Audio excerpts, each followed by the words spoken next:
Okay, today we are looking at nonverbal communication, and we start with a song. Amanam, eyena basie manam, amanam, eyena basie manam, so. All cues are important, and we are talking about communication. And sometimes we express ourselves, and people are able to understand what we are saying. Although it doesn't really mean that all the time that we give verbal cues that it's always understandable. So there's a huge literature or even uh, controversy about whether when intent is communicated, intent is expressed.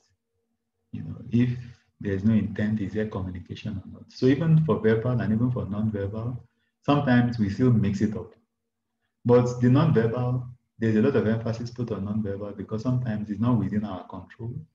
Expressions on our faces can actually reveal that what we are saying verbally is actually the opposite. And also, even in spiritual things, we need to be people, that of course take the word of God literal. That's what God intended, But even when God speaks to us, we also need to be people that are getting both the verbal and the non-verbal because these two basically work together. If you're able to combine the two, it helps our relationship a lot more because we can make a lot of meaning from it. Because somebody can say something verbally and non-verbally, this is something else that they are communicating. And this is very, we see this, distinction in this particular account in Numbers 22 verse 9. Then God came to Balaam. Don't forget, Balaam had been told by Balak to come and curse the people of God. And they had brought lots of money to make him see reason why he should take that particular course of action. But let's see what happened. Numbers 22 verse 9. Then God came to Balaam and said, who are these men that have come to you? So Balaam said to God, Balak the son of Zippor, king of Moab, says to me, look, a people that has come out of Egypt and they cover the face of the earth. Come now and curse them for me. Perhaps I shall be able to overpower them and drive them out. And God said to Balaam, you shall not go with them. You shall not curse the people, for they are blessed. So, clearly, the cues that God provided to Balaam was that don't go with these people. These guys are blessed. Okay, that is clear enough.